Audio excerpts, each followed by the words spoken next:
There we go. Awesome. And without further ado, I'll hand over to Sally Leech and Alex Shepherd, who are our two panelists today. Fantastic. Thank you so much, Salma. And it's so lovely to be here today. I'm just going to quickly share my slides. We did do a run of this beforehand and it works smoothly. So fingers crossed we've got the same luck on this occasion.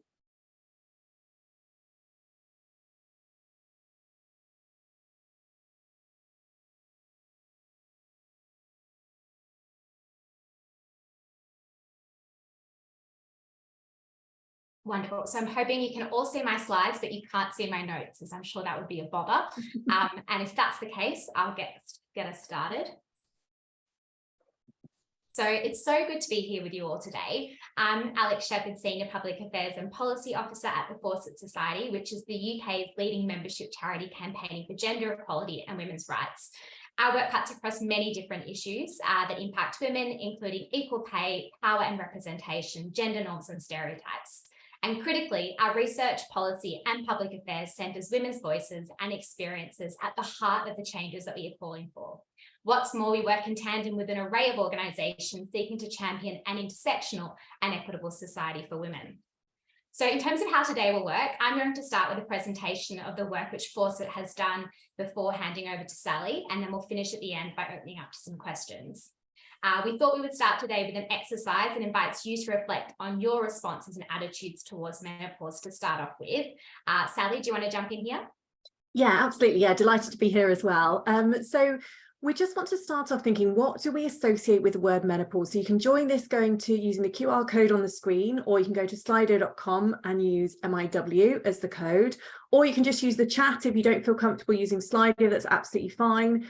We just want to think about all the words. So if someone stops you in the street, says the word menopause to you, think about the way menopause is spoken about in the media, our natural associations with that word, just so we can start to see those kind of things that we think about. And I can see some words that are starting to come through now.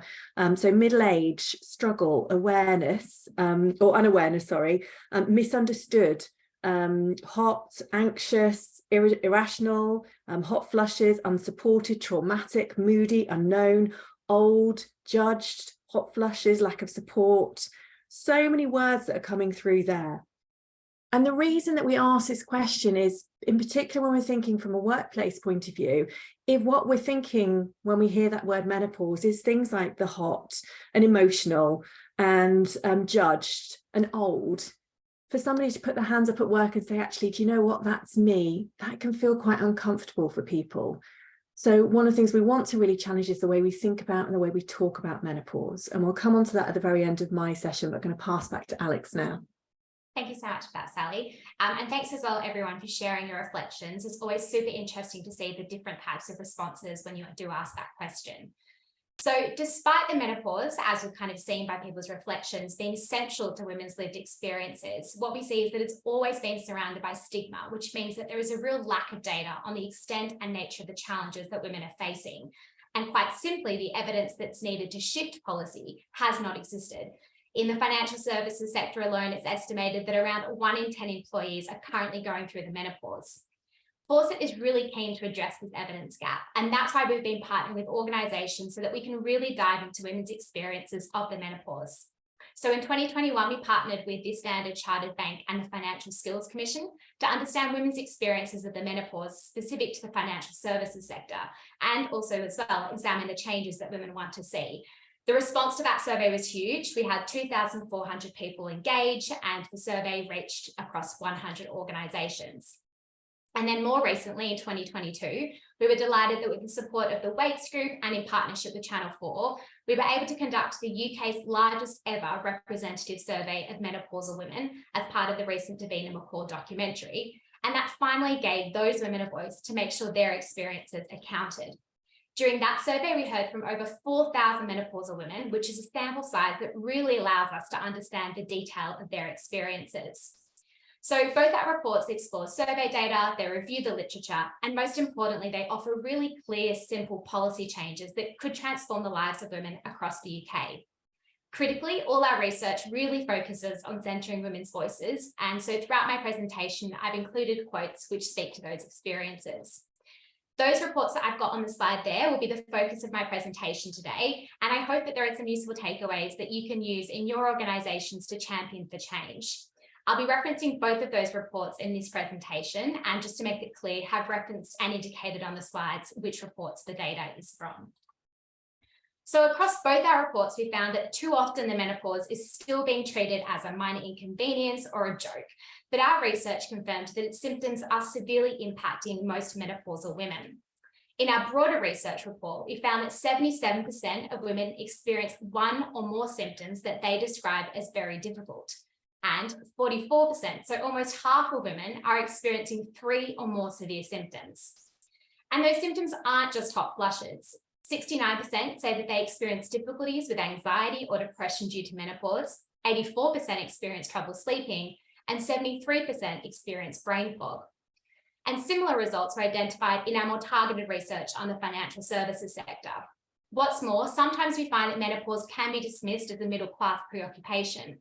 However, in our broader research, we found that severe symptoms are even worse for working class women, from joint pain and disturbed sleep to anxiety or depression. What's more, these severe symptoms that I've just gone through are having a damaging impact on women's experiences in the workplace. In our 2022 research, 44% of women who have been employed during the menopause said their ability to work had been affected. Critically, though, it's really important to note at this point that that doesn't have to be the case. With the right supports and flexibility, women can continue to thrive. For those that do stay on in their jobs, 53% of those in the financial sector said the menopause made it difficult to feel confident at work.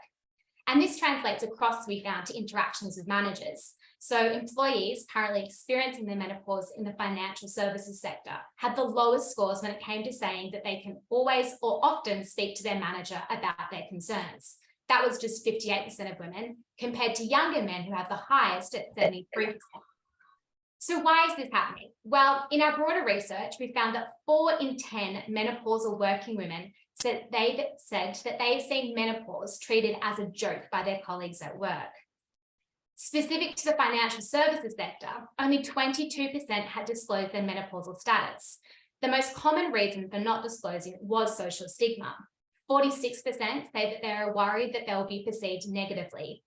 Consequently, women are not disclosing that they are absent because of the menopause, but are instead giving other reasons like low iron levels. And in particular, women working in male-dominated or younger workplaces worry that managers and colleagues will not react well. And of course, menopause impacts everyone differently. In our financial services research, we held focus groups with different groups of women. Women of colour highlighted that the intersections of racism and the fact that their ability is already being questioned because of racism means that they are nervous to speak out about their experiences of the menopause for fear it will further undermine how others perceive them.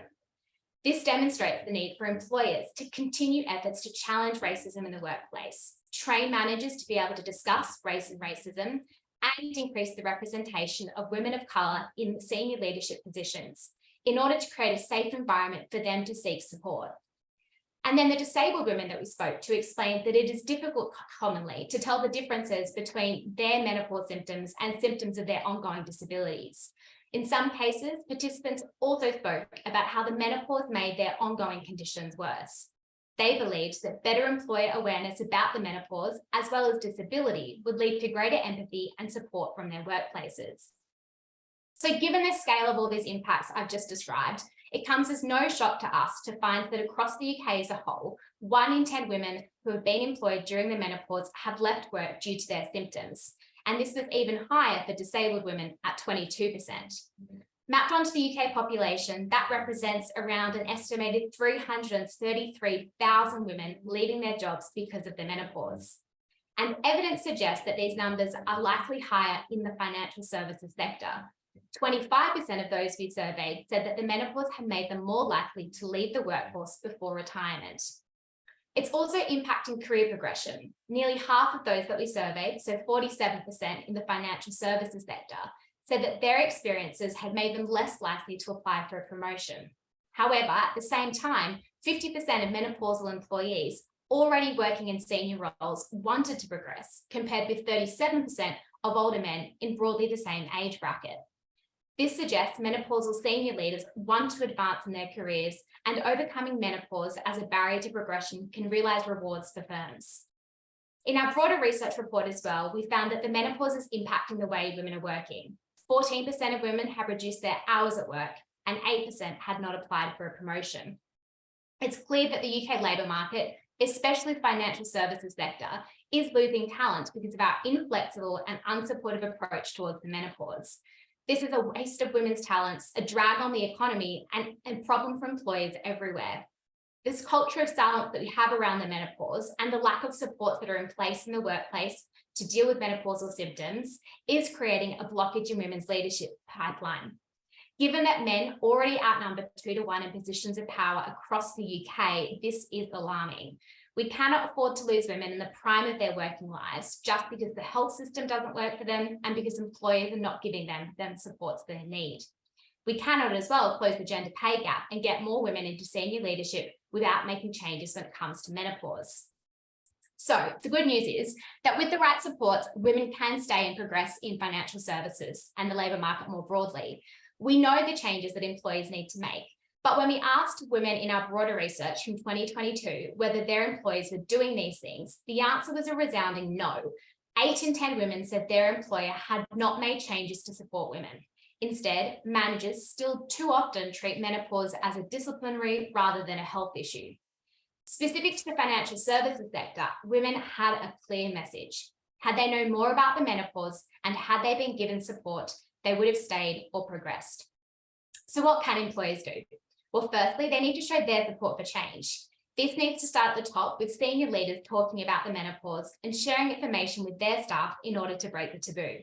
Signing up to the Workplace Pledge is a great way to demonstrate to employees that you understand that this is an important issue and that you are willing to take it seriously. You can also create a menopause action plan that sets out what you intend to do. Secondly, employers themselves need to support staff to create support networks.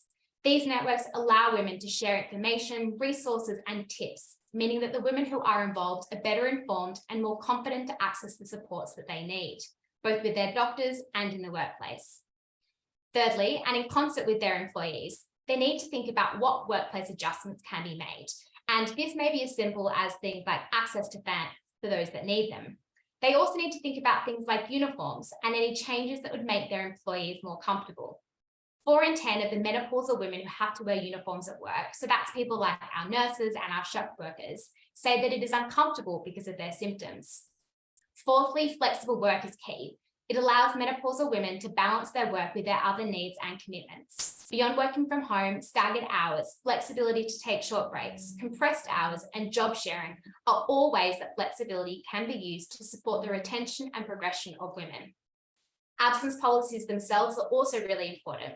We urge employers to look at their policies around absence and breaks and recognise that when women need to take time off, they need to be comfortable requesting this and supported to ensure that they can return to work at their best.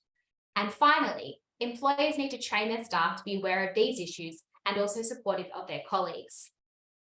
At the legislative level, we are also pushing for government changes.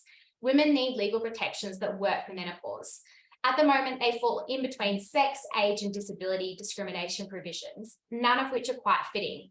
Either the law needs to add menopause as a standalone provision, or it needs to enable dual discrimination to recognise the intersectionality of those experiences.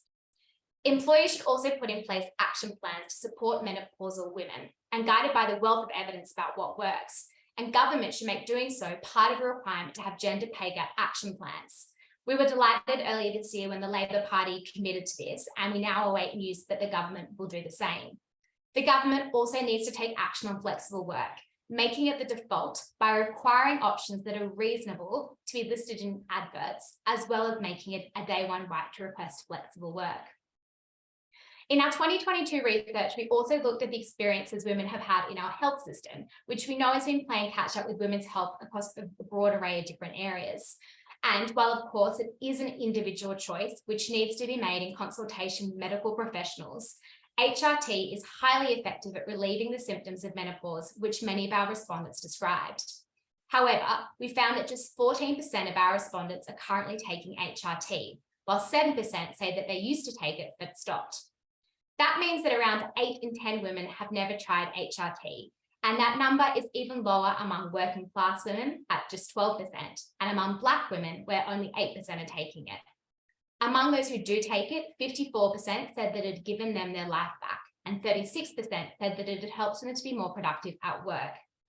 Among those who had not tried it, 28% said that they did not need it as their symptoms were not a problem for them. But the second largest group, which was a quarter, said they were worried about the cancer risk, while a quarter also said that they didn't know enough about HRT.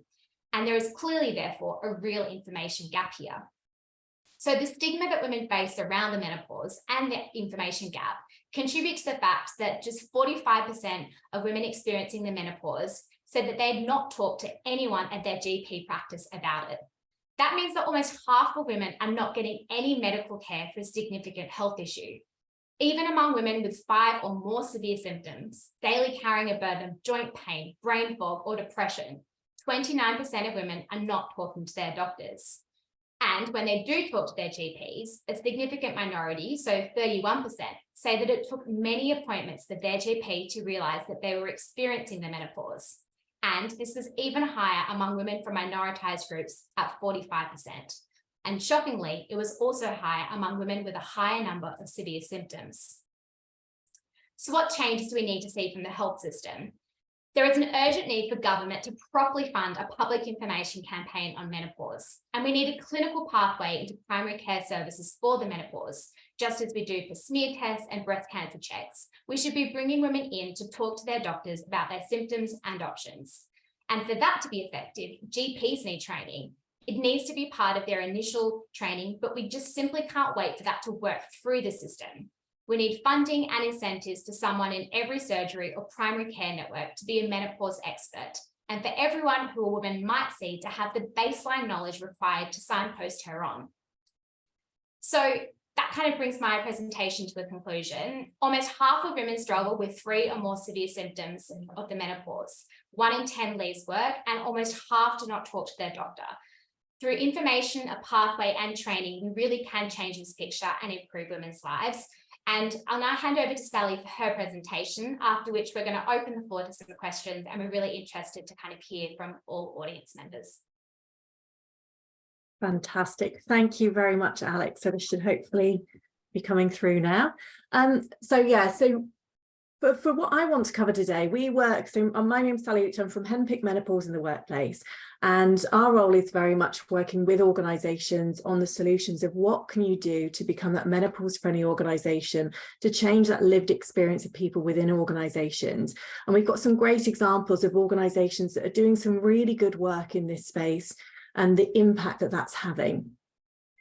So I just want to first of all recognise that although as the research, and we use the Fawcett and the Standard Charter reports a lot in our training, because it really helps to, in particular when you're influencing senior leaders within an organisation, why this is such a priority and the impact this is having for people. But also looking historically of what's happened in this space. If we look back 5 years ago, this was a conversation that wasn't happening. So although there is still so much work to be done, there's a lot of progress that's been made, and we are now starting to see this on the agenda in many organisations. And we've seen some incredible organisations that are really putting those things in place that make that world of difference. And I'll talk through some examples of what those differences are and how organisations can approach this. But what can get in the way of talking about menopause? So we've seen from the research that Alex has shared, there are lots of people where this doesn't feel a comfortable conversation to be having, in particular in work. And these are the kind of things we hear from people. They're not knowing enough, as Alex shared. So that education piece becomes really important. That people won't understand or appreciate, or the inappropriate use of humour and those kind of things, where people are worried about the way they'll be perceived in an organisation. That this is something private, that maybe people don't feel comfortable talking about this kind of thing at work. And in particular, when we're talking to managers and HR teams around supporting people, there's a real concern around, well, what if I say the wrong thing? What if I do the wrong thing? Many of the managers we talk to, they really do want to help their teams to be bring their whole selves to work, to be their best at work.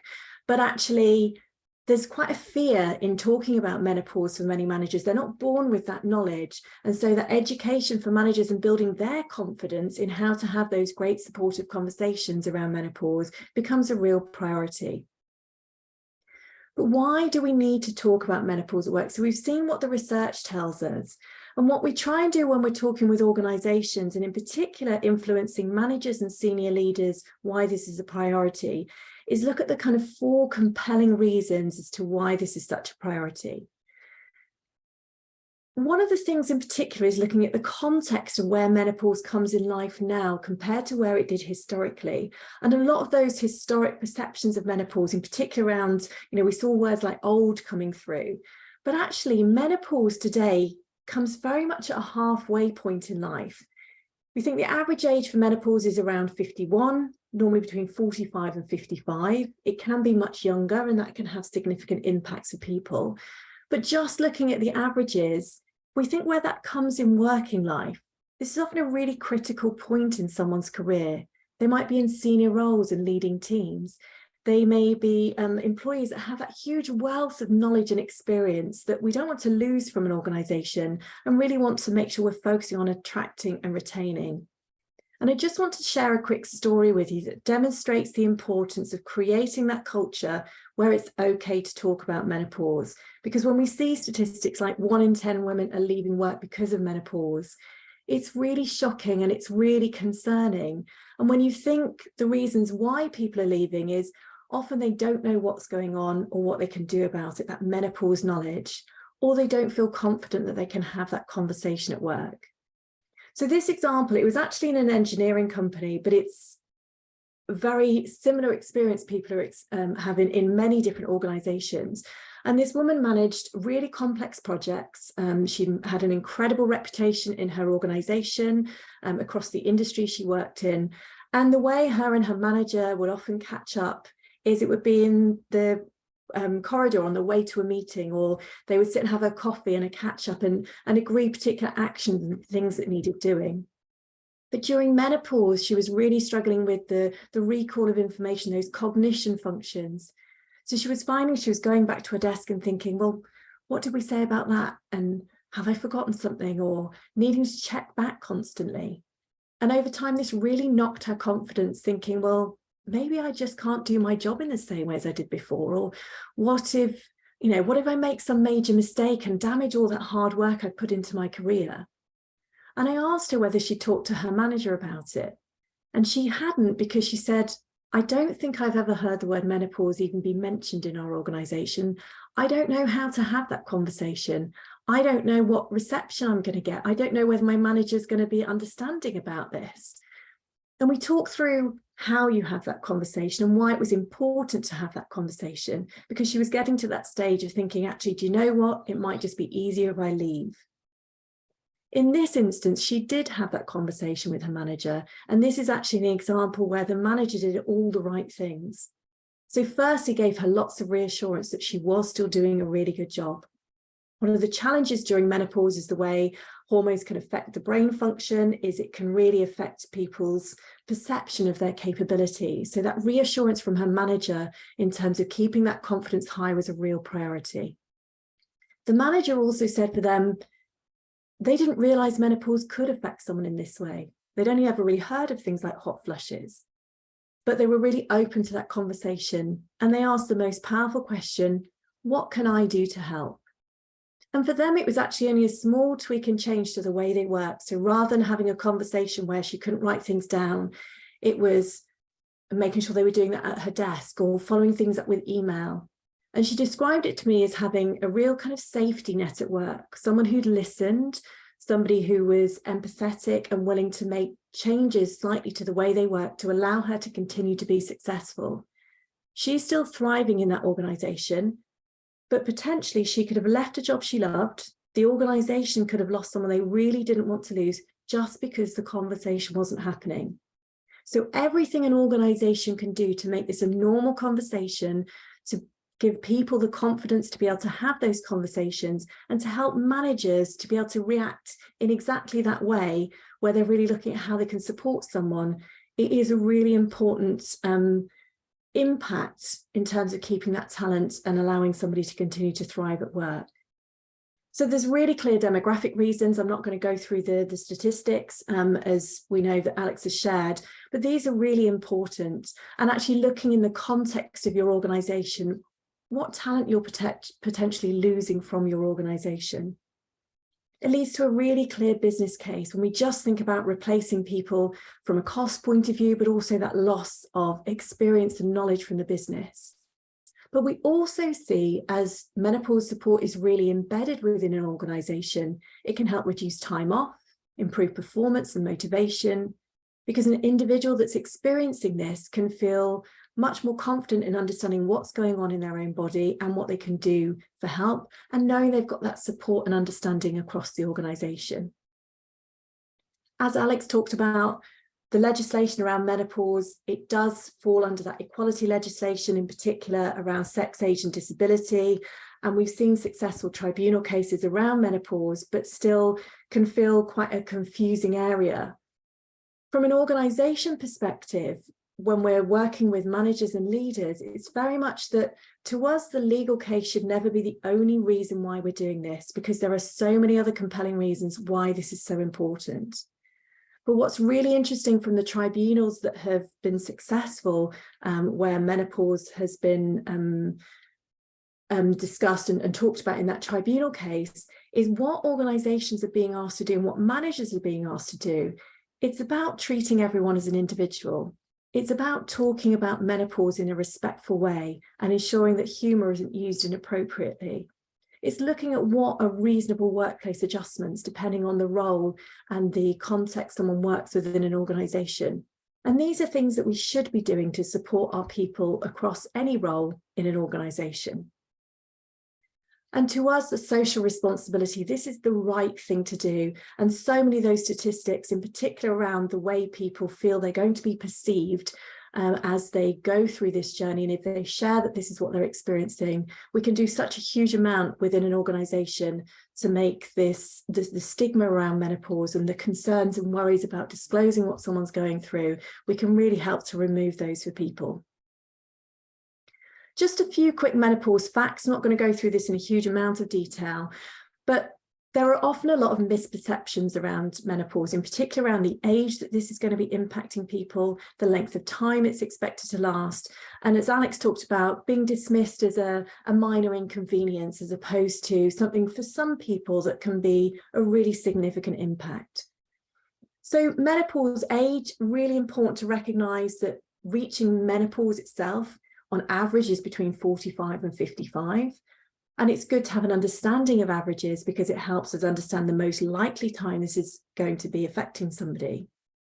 Perimenopause, that journey into menopause, is said to last on average 5 to 7 years.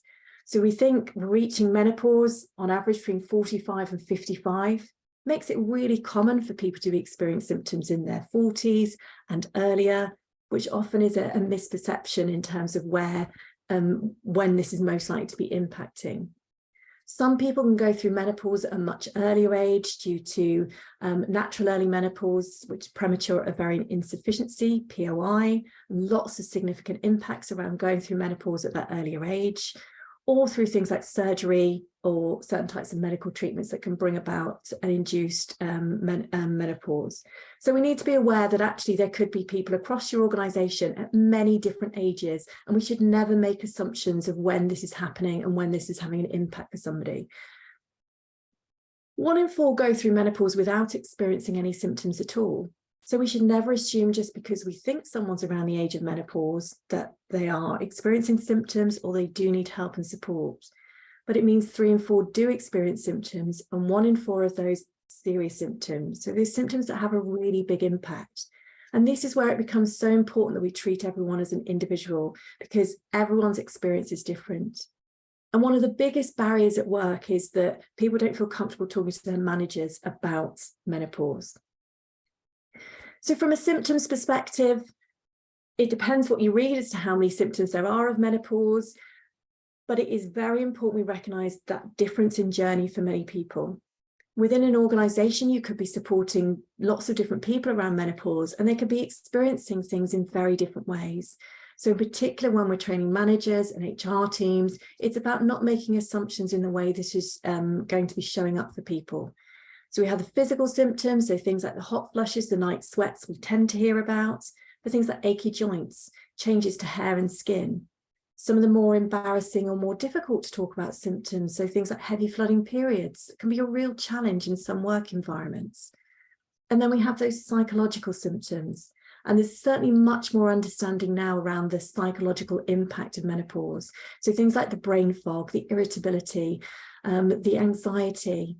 And when people say, I just don't feel like me anymore, I feel like I'm struggling to be able to concentrate on things, or I'm anxious about things I've never been anxious about before, or really irritable and things are bothering me that have just never bothered me before. And that can feel really frustrating for people. So having an understanding that this has both physical and psychological impacts for people. So everyone is different, and everyone's experience is different. One of the core messages we're always trying to get through to anyone going through this is symptoms don't need to be really bad or unbearable before help is available. You saw in the statistics there from Alex around how many people access support, whether that's through their GP or through their manager or through their organisation. These are really low numbers. So how can we encourage people to not just accept that I'm just going to have to suffer and struggle through this, because there is so much that people can do to help and manage the symptoms they're experiencing. And I just want to take a moment just to think about how we represent menopause, because one of the frustrating things can often be the images and the things that we see. We saw some of the words that we shared at the beginning. In particular, if you see any kind of media coverage or newspaper article about menopause, the typical thing you will see is things like humorous cartoons, or where it's a white heterosexual woman where hot flushes is the only symptom.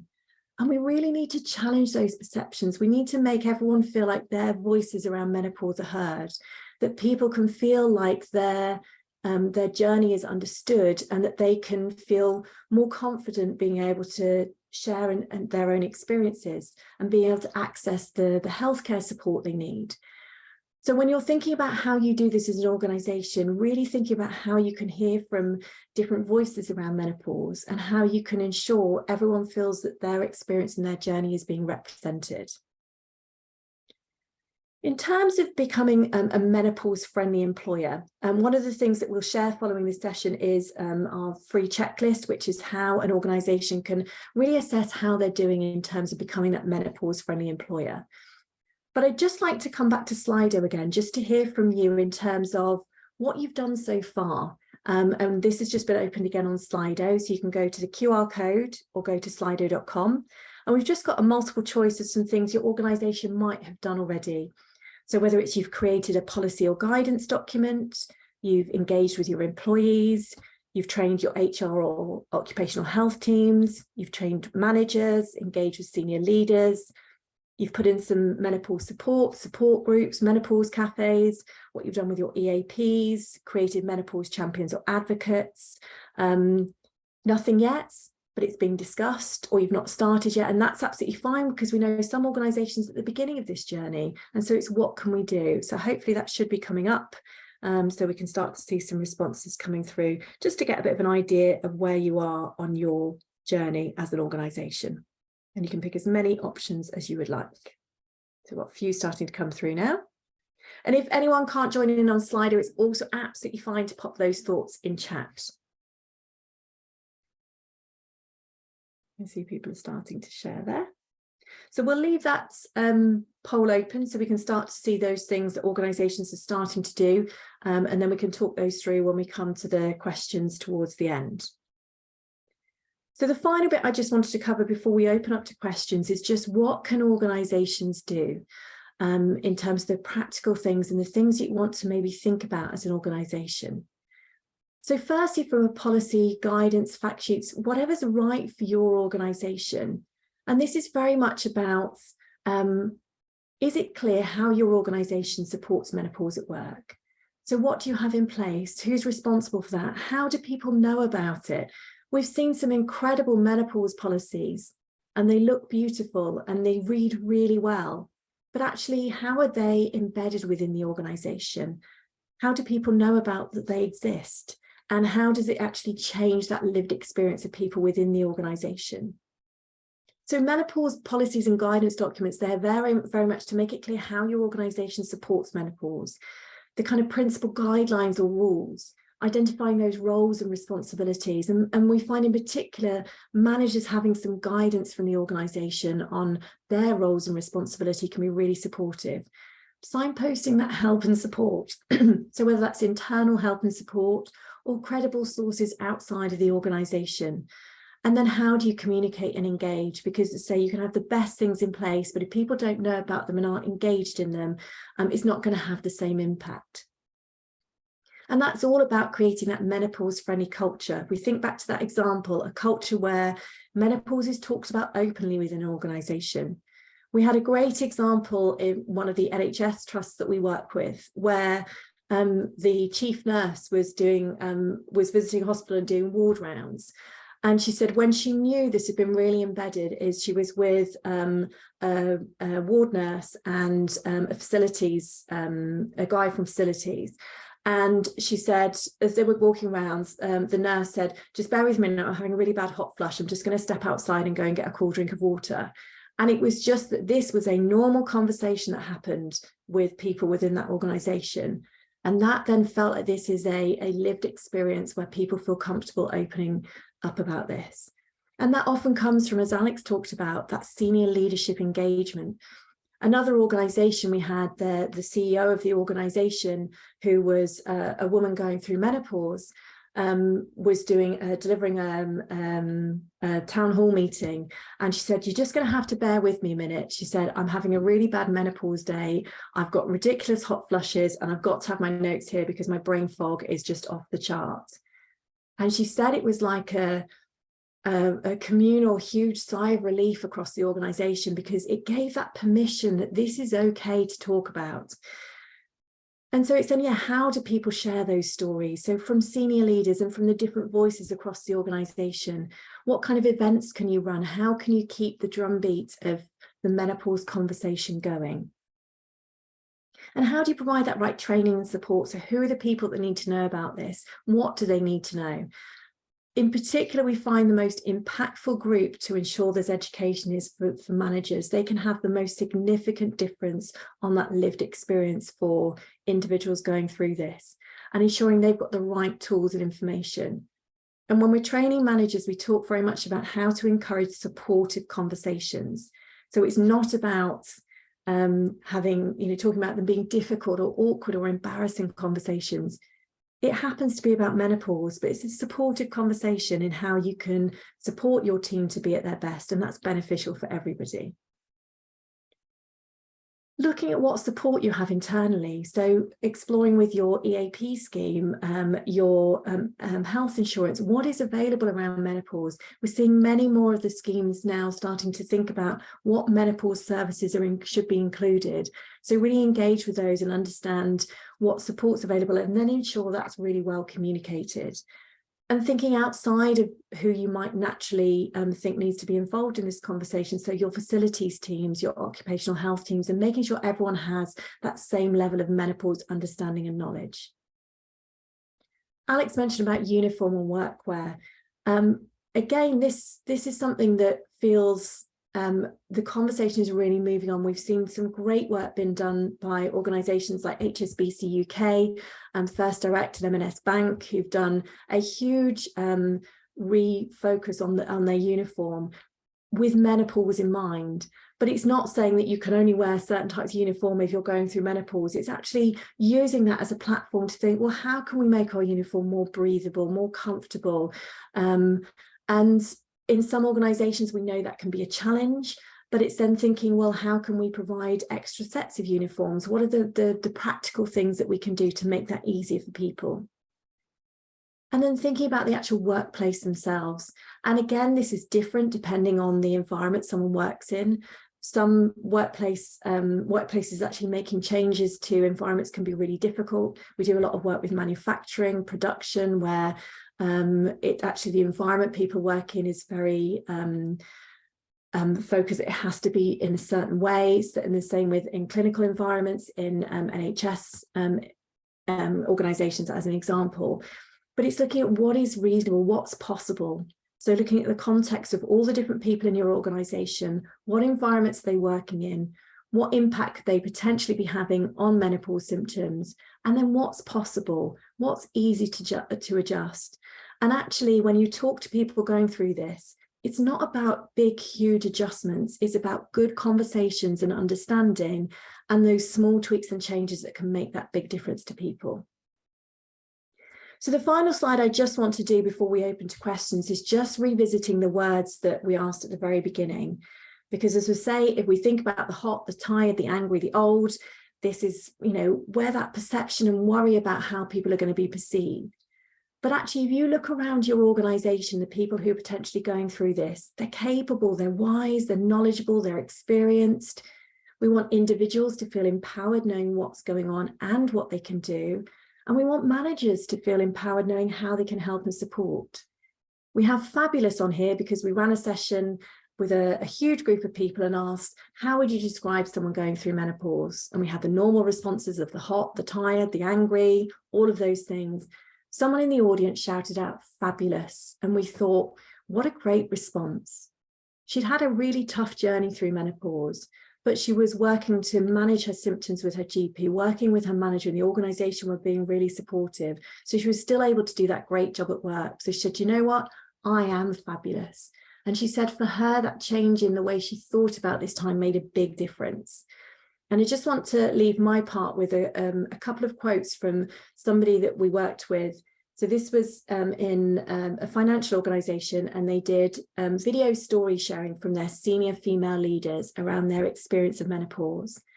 And one of them was asked, well, what's menopause been like for you? She kind of sat and thought about it, looked at the camera and said, it's just been the wonkiest journey I've ever been on. And I think that is such a great description for people to understand how this can feel for people. But at the end of her video, she wanted to get a really clear message across. I'm still going to do a really good job. There may be some things I need to do slightly differently or some support I need, but I'm still really capable. I've got a huge amount to offer this organisation, and I'm still going to do a really good job. And that to us is very much the focus of why this is so important. If we put the right things in place, there is no reason why people can't really continue to thrive at work. So that's everything that I wanted to cover. So we're now very much open for questions. So I'm going to stop sharing my screen now, and we'll see if we've got any questions that have come through so far. Or Alex, if you want to share any of the questions that we know we've got around what we want to talk about. Also just going to stop recording here, so everyone, if you want to